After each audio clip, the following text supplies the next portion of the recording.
You're listening to the Platform Launchers podcast. I'm John Stange, and it's great to have you with us this week. As always, I look forward to this time that we're able to spend together once a week as we talk about building, growing, and monetizing our online platforms. And we talk about how you can take your passion and turn it into an online platform that helps you earn a paycheck, and it helps you feed your family, take care of your responsibilities, maybe even allows you to be a little extra generous. And it's a real special thing. And once a month or so, we like to bring a guest expert onto our podcast. And in just a moment, I'm going to introduce a guest expert to you that I think is going to really share some things that are really going to get your wheels turning related to writing and how you can make your writing profitable. Before we jump into some conversation with our guest expert, I'll just let you know that if you haven't visited platformlaunchers.com, I want you to jump over there for a couple things that you hear me mention from time to time. We have our 21-day platform development planning guide you could download for free, and it'll help you map out ideas for your online platform. It's free right at the homepage of platformlaunchers.com. We also have a 2-week trial for free of our membership community, the Platform Launchers Members Club. And if you want to partner together with other online platform developers and figure out ways that you could develop your platform, get your message out there, make it profitable, all these things, you could become part of our members club and just test that out. We also have hundreds of hours at this point now of training videos that you could access in our video vault. So just jump over to platformlaunchers.com. Lots of free stuff for you there. And you can take the test drive of our membership community right there on the website. Now, without further ado, I want to tell you a little bit about our special guest expert that we have on this week's podcast. He's become a very good friend of mine, someone that I've had the privilege to know for multiple years at this point now. And he and I have had so many conversations. We've been in multiple groups together. We've had all sorts of conversations about entrepreneurship. We both have ministry backgrounds, all sorts of things like that. Our guest this week is none other than Kent Sanders. And if you're not familiar with Kent, you need to get familiar with him because he does a variety of things. He's a ghostwriter. He likes to help people write their books on memoirs and business topics and all sorts of things. He also is a co-writer of a very popular book that was just released about a year ago, maybe a little bit less than a year ago. He can maybe help me figure out the date in just a moment.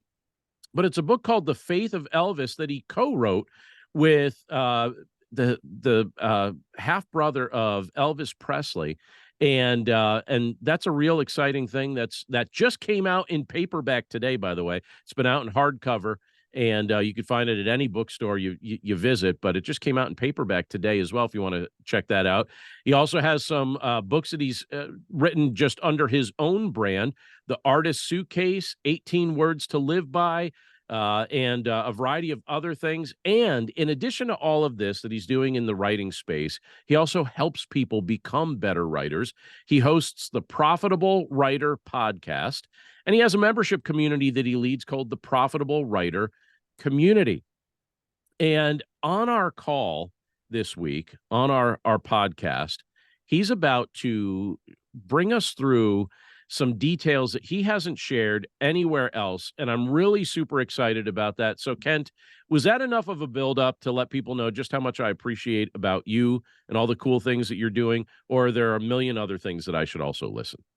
Gosh, John, thank you for the intro. That was very kind and very humbling, and I'm kind of waiting for this guy to show up. He sounds like somebody I kind of like to meet. I hope that I can live up to a fraction of that build-up. That was quite something. Well, Kent, we're super excited to have you on the Platform Launchers podcast, but thank you. For a couple of reasons. First of all, you're just a guy of character. You're somebody that I look up to and I have a lot of respect for, but you're also somebody who puts the reps in. You put the hours in to make the type of things that you talk about and dream about and help other people about.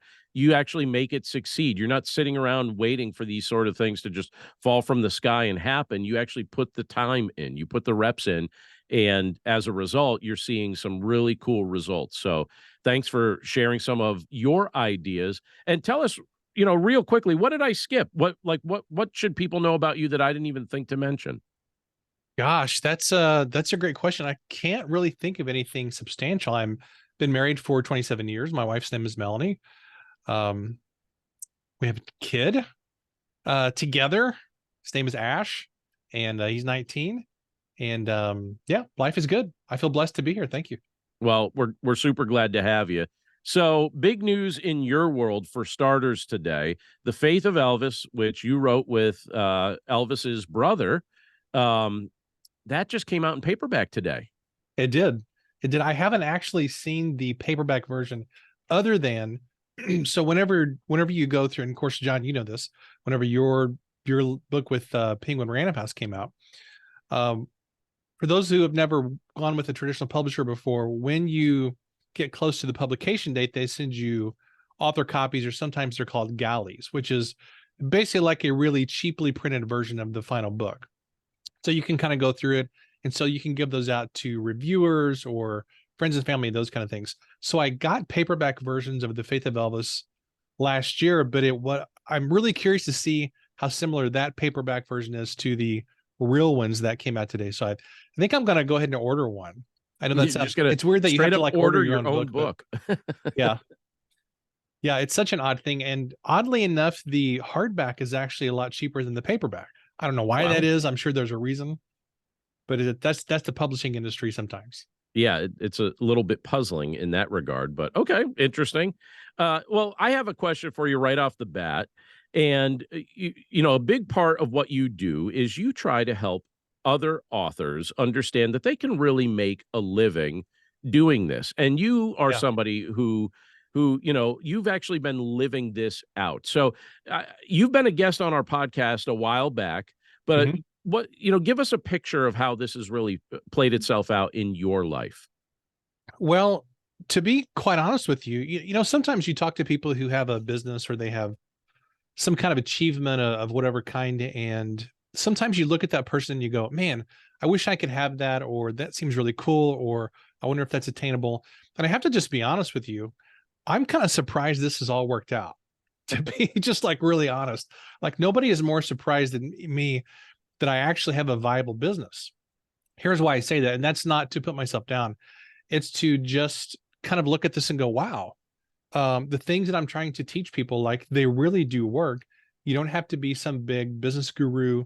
You don't have to be the world's smartest person. You don't have to be, you know, an extreme extrovert or have all this business experience to actually have a viable writing business that can support you and your family full time. Like it's actually doable for the average everyday person who's really motivated and you're willing to work and you're willing to learn. It really, really is doable.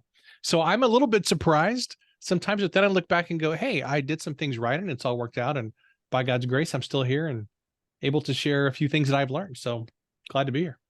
Excellent. Excellent. So you had the majority of your career has been in academia. You also have a ministry background. And and you kind of saw the writing on the wall some years ago that it was time for you to make that transition out of academia and really get devoted and focused on your writing. How has that panned out? And, you know, looking back, what would you tell yourself several years ago? Oh gosh, what a great question. Yeah. So what happened at our school was that it's a long, complicated story in some ways, but in some ways it's very simple, which is the enrollment at our college, and I worked at a small Christian college here in the St. Louis area. Our enrollment was going down. Our school actually had a lot of internal problems, which does sometimes happen. Well, it happens in any organization, but when you have a small organization, you know, sometimes just a few key problems can really have a huge effect on the whole space, which is what happened with our school. And we had a lot of things go south in 2015, and in that moment, that academic year, I decided I want an exit plan.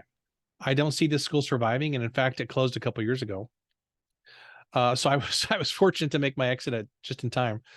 So I saw that, and I just determined I want to build a business so I can make my way out of this college teaching role. I loved what I was doing, but it didn't pay very well, and I wanted more opportunities for my family, and I wanted to do something that was more of a challenge and something where I could control my own schedule and control my own time and have more opportunities. So if I were talking to myself back in 2015, 2016, I think I would just say, work on it harder, get more focused, Don't get distracted by other odd little businesses that you tried to do, most of which failed anyway. Just focus on the writing. Just focus on connecting with people and building up your platform and your network. Really, I feel like it's really as simple as that in many ways. And the reason I ask that is because I am certain that there is somebody listening to us right now, whether they're listening on the podcast or joining us via YouTube, that has the dream to do what you do. Someone that has realized that they have an aptitude for writing, but they find themselves in a context where their paycheck is very much dependent on what an employer is willing to pay them. And maybe they feel a bit stuck with that. And they're thinking, all right, what can I actively do? What steps can I actively take that can turn my passion for writing or my skill for writing into something that actually turns into a viable income for my family? And that's the person I have a feeling we're going to be speaking mostly to in our time together. Yeah, that's the exact kind of person that I produced this, what I want to share with you tonight. That's the exact kind of person that I produced this for. It's basically me of 2015 to 2018 or 19 or so. So I had a several year period there where I was that person. I was really frustrated. I wanted a way out of my job. I liked what I was doing, but it wasn't greatly fulfilling. There was a lot of problems there. And I wanted to build something that was my own, build something that was more sustainable and more profitable and more lucrative. Not because I wanted to roll around in a pile of cash like Scrooge McDuck, which never seemed appealing to me anyway. I mean, you ever notice how like paper money is actually really dirty? That doesn't seem like that would be fun to me. That's true. Like the pile of money, no thanks. So I didn't necessarily want to be like, oh, I got to be this big rich person. I just wanted a better, more secure future for myself and for my family. So yeah, that's the exact kind of person that I have developed this for. So excellent. But yeah, I relate to all that. So when you're talking about this, this is that you're referring to is something that you're revealing here publicly for the very first time. So why don't you define what this happens to be? Okay, I'm going to do two quick things. The first thing I'm going to do is I'm going to put a link, and I know people who are listening on the podcast, this won't mean anything to them, but I'm going to put a link in the chat here to a file from my Dropbox. So what I'm doing is basically I'm just pasting my notes in here.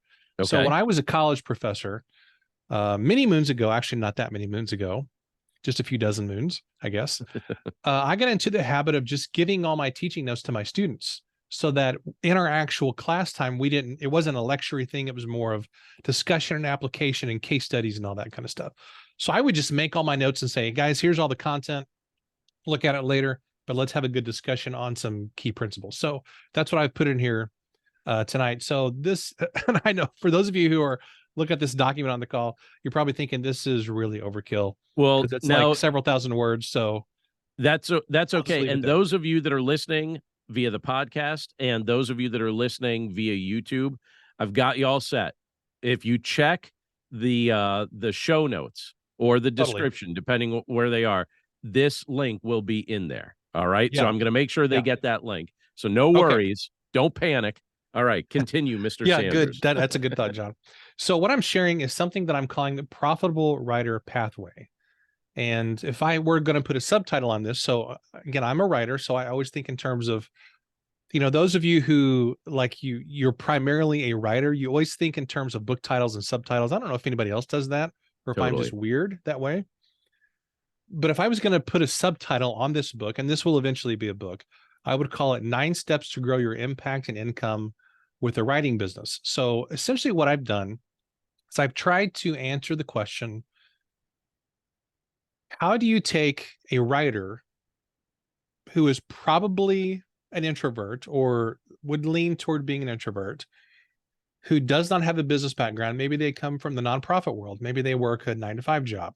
Maybe they work in a church or a ministry organization, or maybe they're an educator. They probably don't come from a business background. How do you take that person who has a skill for writing, they have a passion for writing, and they want to build a sustainable, long-term, profitable, successful business around that, either part-time or full-time? How do you help that person cross that chasm to achieving that? Because I know 7 or 8 years ago, when I was looking at building a business, my thought was, gosh, I'm kind of an introvert. I'm not really like a big networker. go out and network with all the high rollers and extroverted people at the business events and those kind of things. I don't have a business background. I'm not really wired like an entrepreneur. And at that time I had kind of I think a lopsided view of what an entrepreneur actually is. How do I actually do this? Well, this is exactly what I've developed this for. This is a sequential step-by-step pathway that will take somebody through the process of going from basically zero to then having either a full-time or part-time income based on writing. So essentially that's what this is. So I'm happy to go through as much of this as you want, or the whole thing. We want to go okay. through the whole thing. Yeah.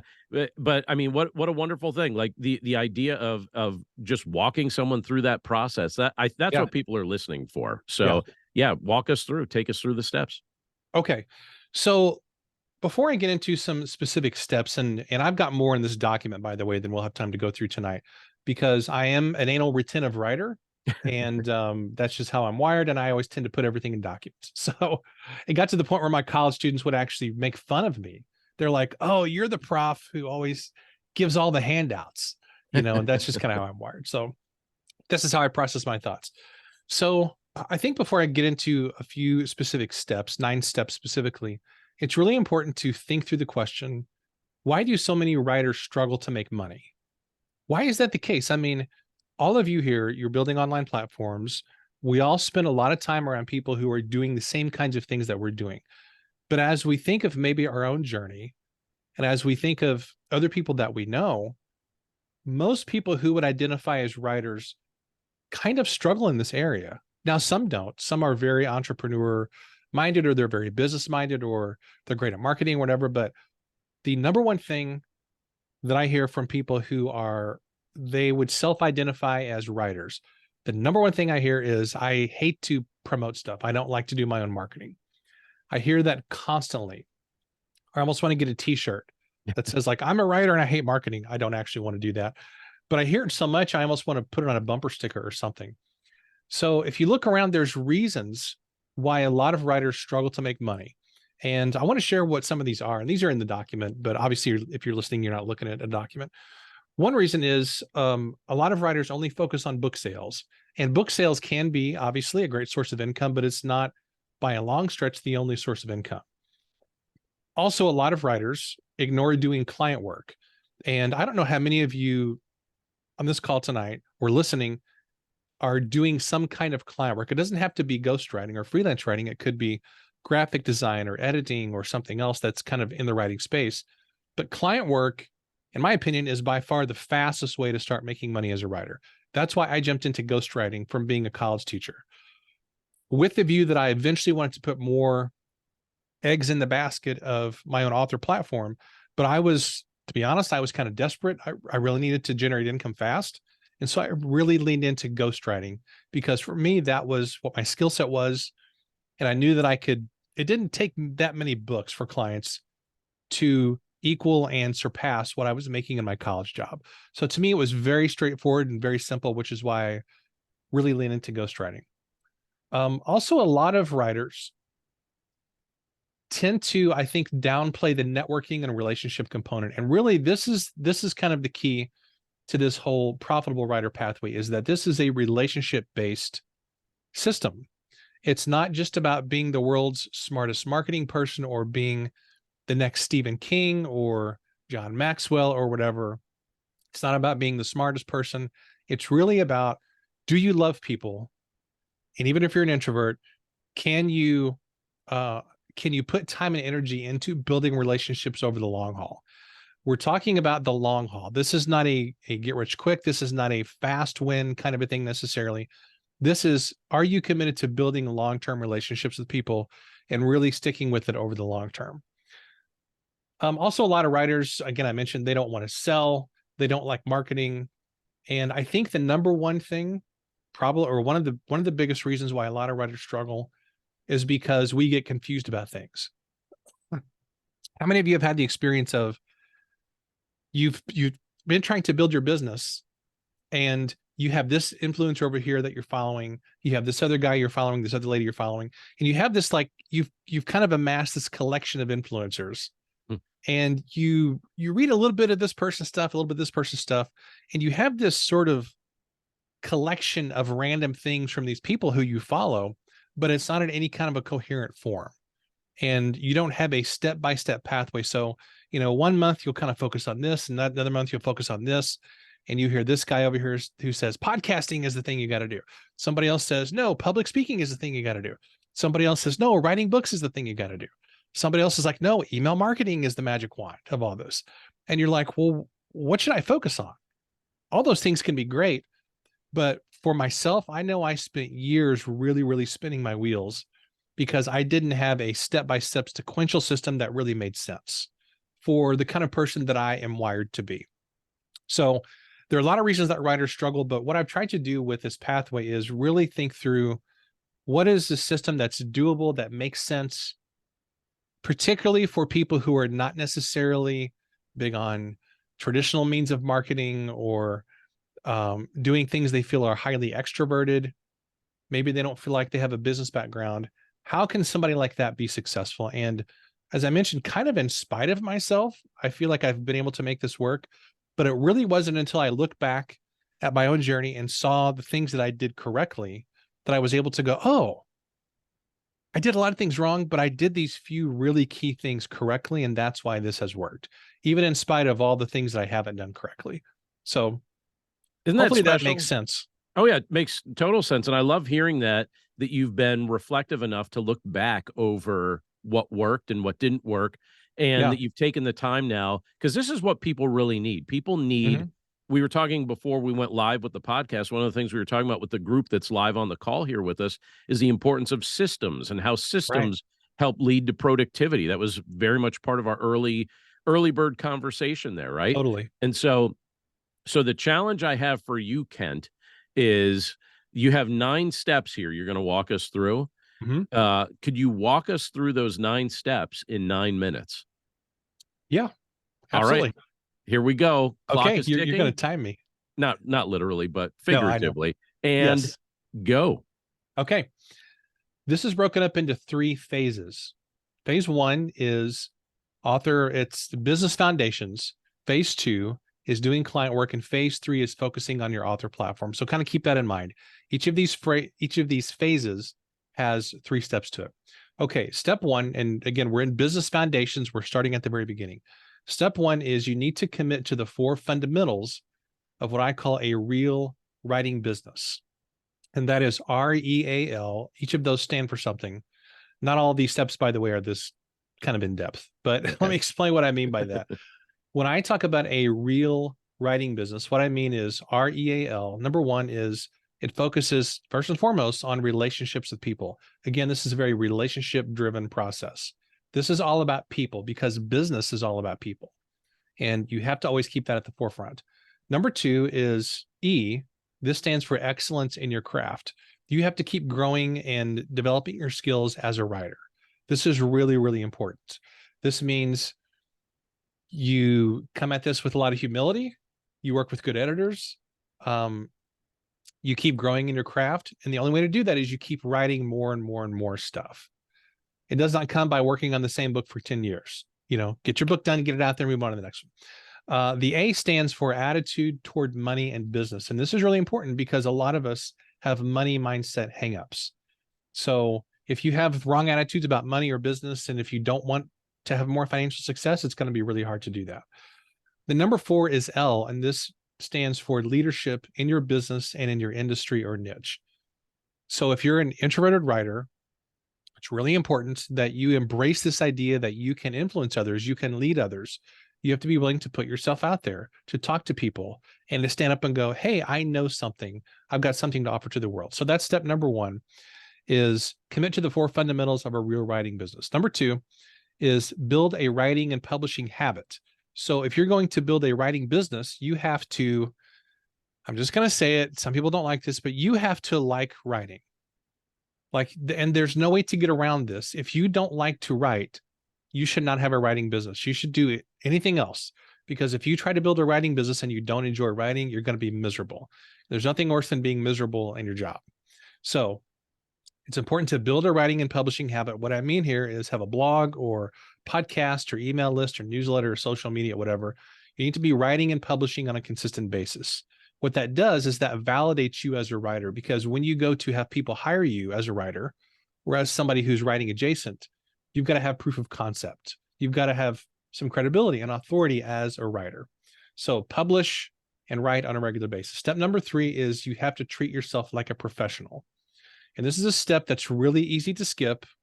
And sometimes those of us who are a little more introverted, maybe we're kind of laid back. Sometimes we like to skip this because we like to hang out at home and we like to sort of take it easy. We don't like anybody to impose their schedules on us and all this. But you've got to show up as a pro. And especially the more that you go into something like ghostwriting, where you're going to be many times working with wealthy people, you have to show up like a pro who is on their level. That's really, really important. This is like having a good website, having a good headshot, having a good bio, showing up to time, showing up to meetings on time, all of these kinds of things. And I think it's really important also is you need to publish at least one book if you want people to take you seriously as a professional writer. I don't know how else to say it other than that. You know, you guys are all here in Platform Launchers. John is, you've given all kinds of great stuff about publishing, but you need to publish at least one book for people to take you seriously as a pro. That's just how it is. Okay, before that's you phase jump one. to all right, so that's the end of phase 1. End of phase 1. Pause. I just want you to give a number.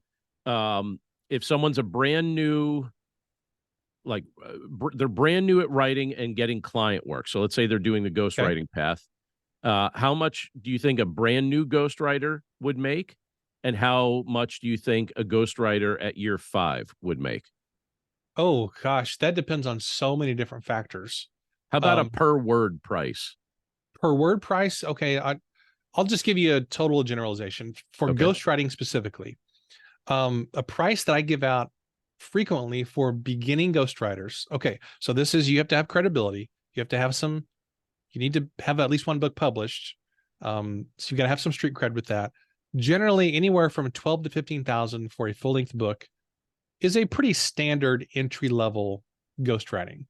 So for my first 2 books, I was paid 15,000 for those each. The first one I actually paid for editing out of and some other stuff, but that was generally the pricing for my first 2 books. I felt very good about that at the time. When I left my college job, I was making like 35 grand a year, plus insurance and benefits. But so it doesn't take that many books to like outpace your day job if you're the kind of job that I was. So right, I was thrilled with that at that time in my journey. And then year 5, what would you say? Year 5, if you have played your cards right and you've done the stuff that I teach about networking and connections, I'd say there's 2 levels. General professional ghostwriting for people who are experienced is anywhere between 40 and 60,000 per full-length book. I would say the upper tier of that is somewhere between like 75 and 90,000 for people who are more experienced and you have connected with the right people who can afford that pricing. And that's a really, really critical part of that. Excellent. Yeah, I just figured people might be curious, so I wanted to ask at a natural break, but let's jump right into number 4 now. Yeah. So phase 1 is business foundations. Phase 2 is you're getting into client work. And at this phase, you're going to basically start part-time. You're going to build your business up to full-time if that's what you want. This has been what I have done. I've been full-time in my business for about 2.5 years. And so I am still in the full-time client work phase and building up the author platform part of my business, just so you know. Step 4 is you need to research, launch, and market your niche writing business, whether this is ghostwriting or maybe it's editing. Maybe it's could be graphic design that's writing adjacent, although it's not really writing, but it's adjacent to writing. Could be proofreading or developmental editing or freelancing or copywriting or whatever it is. You need to pick a niche and pick the type of work that you do. So if you're a ghostwriter, for example, don't say I ghostwrite fiction and nonfiction and spiritual memoir and 15 other things. You got to pick your niche. If I were you and you're a ghostwriter, I would pick probably something like memoir, general nonfiction, and business nonfiction. Business books are generally what pay the best, unless it's celebrity memoir. Those pay really, really well, but you have to be really good and be in it a long time to get those kind of gigs. So research, launch, and market your niche writing business. Now, I know there's a lot in that step, but that's what that step is. Step 5 is grow what I'm calling your 360-degree network of trusted partners and allies. What I mean by this is you have people ahead of you who are like, let's say you're a ghostwriter like me. You have agents, publishers, referral partners, people who are sending you business, or gatekeepers to celebrities, people like that. Those people can send you business and really help you out. Then you have people around you on your left and your right. So these are people kind of at your level. These are editors. These are people doing hybrid or traditional publishing in some cases, people doing proofreading and graphic designers. These are kind of your allies and partners who you need to make your business successful. Then you have people behind you who you can hire or who you can help. And that's a really important part of this. A huge part, I think, of success is you need to, at some point, I think, make enough money so you can hire other people and pay them well. That's a really important part of all this. Honestly, it brings me a lot more pleasure to hire somebody else and pay them than it does for me to get paid myself. Now, I'm being a little facetious, but you understand what I mean. Totally. So that's step 5 is the networking and relationship component. And step 6 is improving your systems for marketing, sales, and production. So when you market well, when you sell well, and when you can produce your work faster and better, that improves the whole thing. So at this point, you basically are full-time in your business. You've got everything's cooking. All the wheels are moving in the right direction, and you're doing well. All right. So that's the end of phase 2. So we're up to phase 3 now. And that begins with step 7, which is step 7. By the way, with phase 3, here's kind of where this is. You're full-time in your business. But at some point you want to get off the client work hamster wheel. Now, client work, when it's good, it can be very good and it can be a lot of fun. But the problem with client work is that you're not in control, or you're not as in control as you are as with your own platform. And you're only generally getting paid when you do the work. So you're still trading time for money. Even if you're making a lot of money with client work, you're still trading time for dollars. So you want to get off that at some point. And some ghostwriters don't. Some people doing client work, they want to do that forever, and that's fine. But I think if you want to have more streams of income easier and faster, you've got to develop your own thing. So you're going to take some of your time and put it more and more toward your own author platform. All the stuff that John teaches here in Platform Launchers. So step 7 is basically defining your author brand and niche. What do you do and who do you do it for, and how do you help those people? You have to define that. Otherwise, people don't know what you do and they don't know what problem you solve for them. Step 8 is growing that platform until you become a recognized authority. And you do that by producing consistent, high quality content. John, you're awesome at that. You've developed so much great material around that. And you've really helped me, in fact, with this. I see the stuff that you do and I go, yeah, I need to do more of that in my life. So once you've done that, then step 9, you're going to create multiple streams of income around your writing. This can include courses, coaching, affiliates, live events, products, more books, all those kinds of things. The end result of all this is that eventually, if you do all these things, you can get to a place where you're only working on the things that you enjoy and you're having a lot of fun, and you have time freedom in your life. You have money freedom in your life. You can travel where you want. You can do as much or as little as you want. And in terms of client work, you're only doing client work that you enjoy and that you're having fun with. For example, one of my writing heroes is a guy named Ryan Holiday. He runs the Daily Stoic and the Daily Dad. I really, really love his stuff. It's interesting because most people don't know that he still does ghostwriting. He's got a huge platform. He's really wealthy at this point. But a couple of years ago, he came out with a ghostwritten book. You could kind of infer it by some stuff that he mentioned in his newsletter. And in looking at the book, it was obvious he wrote it because he kind of has a style. And so I emailed him and I was like, hey, I'm just curious. With your level of success, why in the world would you still do ghostwriting? And he just replied back with one line. He said, when something interests me, I do it. And I thought, that's awesome. That's really, really awesome. Also awesome that he would take the time to reply. I love when people maintain that level of relational aptitude. Here's the thing, and I'll kind of wrap up with this as far as going through this stuff. Here's the thing about client work, at least in my own experience. I think a lot of people who want to be writers Like you dream of having more of your own books out there, more of your own content. You dream of all the things that that you're learning about here in Platform Launchers. A lot of writers resist the idea of doing things like ghostwriting or client work of some kind, because on the surface, it feels like that's taking away from your own stuff. And it feels like, oh, they're like taking a piece of my soul and I've got to spend my time doing this work that's drudgery and working for these other people. And there are certainly elements of that sometimes if you have a client that you don't like or it's not a good gig or something. But I have found that by doing client work the last few years, it's really enhanced my own writing. So when I started writing books for other people, my own writing got better and it got a lot faster because I had to produce on demand.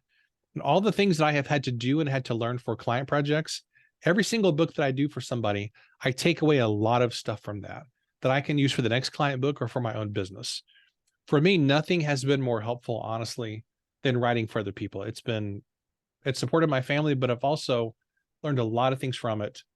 And the cool thing is that when you're also doing things like your own books, your own podcast, your own stuff, you can take that learning and you can apply that to your client projects. And so there's a lot of really cool cross-pollination that happens whenever you have a mix of client work and your own author platform building.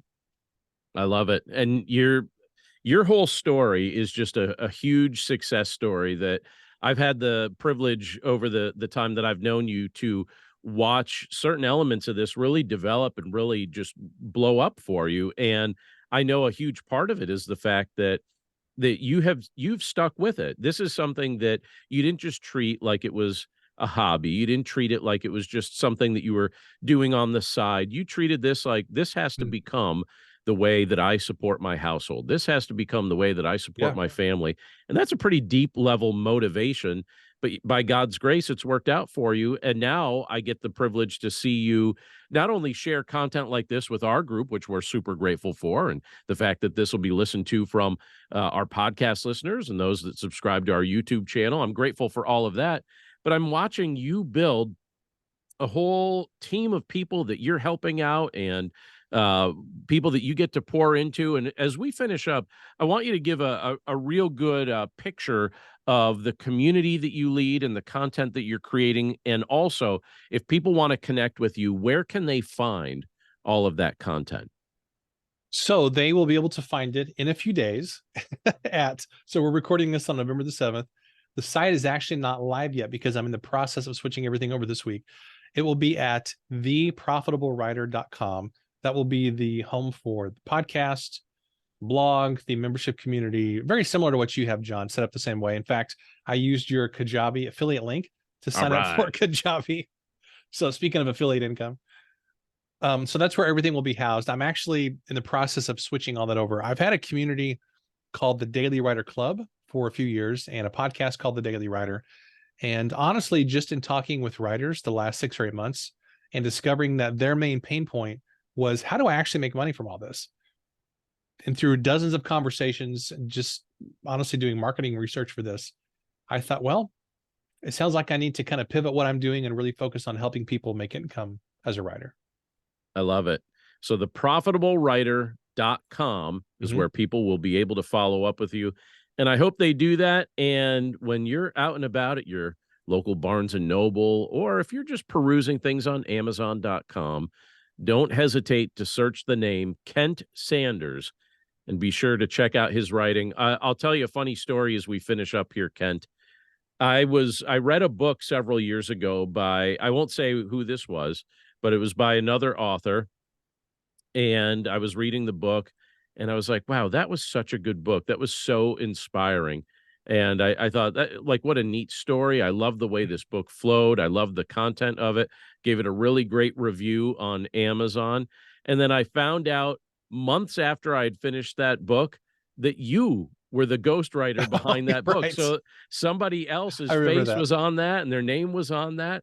And then I come to find out that the person who actually wrote it was Kent Sanders. And so obviously that's, you know, I happen to know the person whose name and face was on there. So I, you know, it was acceptable that I found out that secret information because I know that ghostwriters usually keep that information secret, but I ended up finding out about it. And then it dawned on me, thought, wow, Kent is a really good writer. I read one of the books that you wrote, and I didn't even know I was reading your writing for a long time. So That was my very first ghostwriting book. okay. The client I never told them that. Wow. Because they never asked. And I didn't want to volunteer that information because I had written books before. So it wasn't like I was brand new at this. But you want me to tell you how I got that project? Yeah, finish up with that. That'd be okay. fun. We'll finish up with this.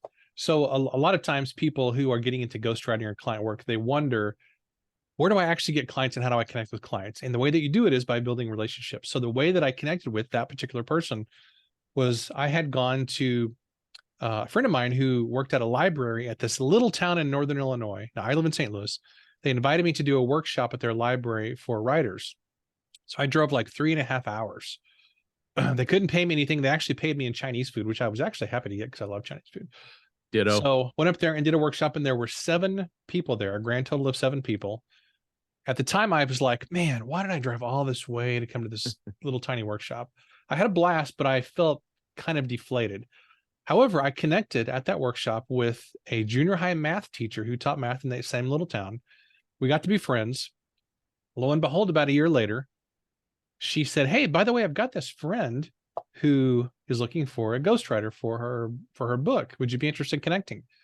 And I thought, well, they're like a junior high math teacher. And no offense to people who are doing that type of work, but she probably doesn't really, how would she know anybody who needs like a ghostwriter? Well, I was totally wrong with that because she knew the person who became my first client, a very successful network marketer. And it ended up being a really fun project, and I really, really loved it. So moral of the story is, when you're doing client work, you never, ever know who the people in your life know. Don't ever, ever dismiss anybody because you just never know. I love it. Power of word of mouth, power of Absolutely. referrals, all really big. Again, check out Kent Sanders. You can find him at theprofitablewriter.com. Kent, thanks so much for joining the Platform Launchers podcast. Thank you, sir.